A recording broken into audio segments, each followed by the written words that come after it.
What's going on, guys? Welcome to our Final Fantasy Brave Exodus video, and we're going to be looking at the reviews for Fina&Dark Fina and also Rain Fina. So let's get into it, shall we? So first of all, let's just get this out right out of the way. Unless Global somehow makes an update of some kind, they didn't mention it, but they do not have a tag attack, even though they probably should.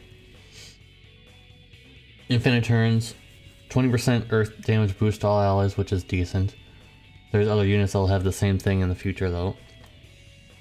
Magic AOE frames, which is unique, and you can chain with New Vision Last Will if you ever got them. And 130% Earth and Peril in their Brave Shift Alone Burst, which is good. They need that. They definitely need that kind of damage for sure. And they're really just a Brave Shift, like in the Brave Shift form, they're just a Lone Burst damage dealer because they have 24 hit damage move. So 200 true to gold in their Brave Shift form. Nothing really other noteworthy in consideration. Really, all you're looking for is just doing their Lone Burst in their Brave Shift form. All the other stuff in their other kit in their normal form is just not that good or interesting. So of course, no Lone Burst damage buff, there's no Lone Burst damage buff despite being a Lone Burst damage dealer. Usually, Lone Burst damage dealers will have a Lone Burst damage buff of some kind on their own, so you would need to bring some along to do that with them instead. And there's no way of generating Lone Burst Kaja on their own besides the Grandest ability, so you would need to chain or have a support to do that. And also the final nail in the coffin for this unit, no 600% or 6 times cap for the chain cap, so that really hurts. Their damage is not going to be that good compared to someone else who does have the 600% cap and is of the recent variety. So all in all, they're not that good. 7 out of 10 because you can still clear content with them, I'm sure, just fine. It's just that they're not going to be top tier guys. They're not going to be doing massive damage. You're probably not going to find very many friends unless for the event you probably will, but not for afterwards. After the event's over, who's going to be using these? Unless these are your favorite unit. I feel bad for you. Sorry.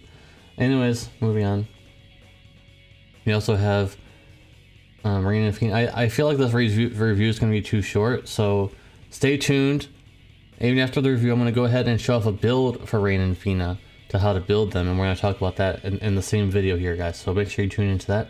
And if you watch all the way to this part of the video so far, make sure to type in hashtag tag. Hashtag tag will be the keyword for this part of the video. Anyways, so the main event here, their S-Teamer, by the way, is top notch. 100 LB damage will allow you to equip a lot of killers if you already are able to get the 300% already. So it's a really amazing S-Teamer. Just saying, just throwing that out there. So infinite turns, of course. 150% AoE beast killer, decent. Base form, they're a Lone Burst damage dealer, of course. They have some other chaining involved with that. They can do Stardust Ray and also AMOE frames, one of each. So they're not restricted to Lone Burst damage dealing, is what I'm trying to say. But those other two chain frames are not tag chain. Their only tag chain is in their Lone Burst and also in their Brave Shift form. And in their Brave Shift form, they're a healer and a mage, like you know how Fina is, right? So something you would expect Fina to be as an offensive unit. 200% TDH, which is standard. 200% beast killer, which is good.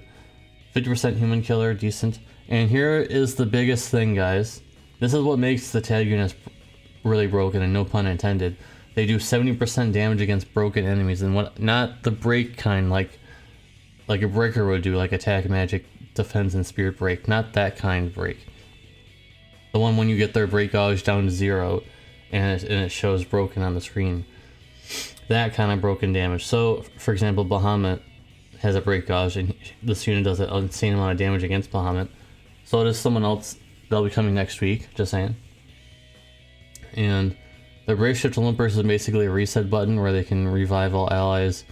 They can re-raise all allies, like put re-raise on everybody. give everybody MP and also elemental resistance among a lot of. That's just on memory. I think I covered everything. I think there's also heal. I think so. The only negative thing I can think of is their AoE chaining is hybrid and really not useful because it dispels, which is okay, but you don't want to always dispel because maybe if you have a break on them or something.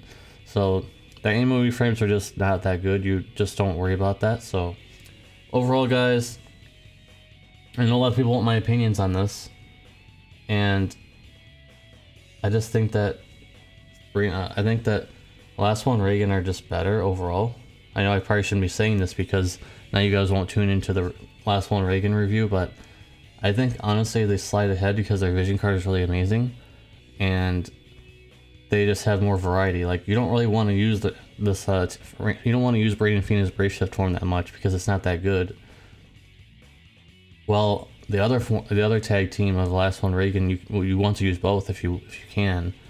If you want, they're both of them are viable. So overall, I'm gonna give Rain and Fina an 8.5 out of 10 because they're outstanding unit. They're long lasting. They're still one of the top damage dealers on the JP side, and that says a lot because there's a lot of damage dealers nowadays.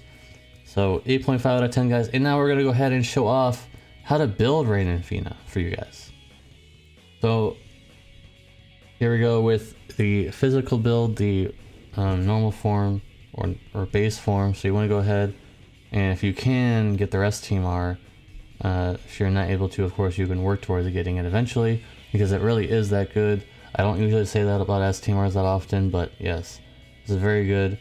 As you guys know, the stats you guys already know. So you really want to build them for the three things that I always talk about whenever build: killers first, lone first, damage next, attack last. And as you guys can see, we literally have the exact build as we need. Of course, you don't need all this stuff here. You can have King Rain's team R here instead. I think that the rest team R really would be desired, but not needed if you can figure something else out. Cloud's S team R,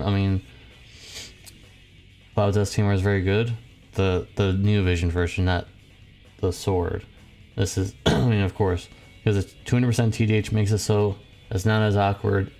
Sorry for the coughing. It's not as awkward, and we can put more. These killers can be anything, guys. These are just random killers, just to show you guys an example. But you can build for any kill. You have 2 slots for killers. You have a slot for low and burst damage. As you can see here, we're over 300%, and we're capped on attack, of course. And the vision card I chose is Mad Dash because it has a great sword. Of course, it doesn't benefit the Brave Shift form, but honestly, guys, in my opinion, you're probably never going to use the Brave Shift form, and I almost never have. But I built it for you guys just to be a completionist. I did build the Brave Shift form, and of course, you don't need all this stuff, as like I said. This is just how you can get it. And remember, guys, they're only EX1, so their stats are not insanely high. So this is a pretty good build. Of course, their vision card doesn't benefit the Brave Shift form, but like I said, you would rather be in this. And of course, you need their limit burst maxed. No questions about it. No, not even a debate. Max their limit burst now. When you get them maxed, the first thing you do, max their limit burst. And if you don't have enough, max their limit burst. Just do it. So this is the build, guys. And the rotation, you really want to go ahead and do you want to do the 2 cooldowns that you can do on the first turn here if you're still paying attention. Do this cooldown, do this cooldown, and not this one because this one's the Beast Killer, I believe. That's the 150% Beast Killer. You want to go ahead and do the grandest ability wherever it is. It's somewhere around here. This right here. So boom, actually boom, boom, boom, right there. That on the first turn, because it imbues you. Not that it's really needed because they're fire locked anyways, but you also can get limit burst crystals filled for the next few turns. Very similar to another unit that can do that as well. So very nice. So you want to limit burst on turn 2 and so on and so forth. Anyways, guys, hope this helped you out. This video, if it helped you out, please leave a like on the video. Please show support and share the video out so people need to know how to build Rain. And if you watch all the way to the end of this video, there's already one keyword, and there's going to be another one, and that is going to be limit burst. So hashtag limit burst is the second keyword, And this is the part of the video that I really want to talk about just very quickly. I made a community post about something bad that happened today. So if you really want to know more about me and what something that happened to me that's bad, I'm not looking for sympathy or anything. I just want you guys to be in the loop of what happened today with me. And you might be seeing more videos for a little bit on my channel. Hope it doesn't bother you. So that's all I really wanted to say. I don't want to make a big drama about it or anything. I just wanted to just let you guys know who's be in the loop. And I might be a little startled, as you can tell already. I'm kind of jumbling my words a little bit more than usual. Anyways, guys, thank you guys for watching. Make sure to subscribe. Make sure to like the video, all that kind of good stuff. And I'll see you in the very next one. Peace.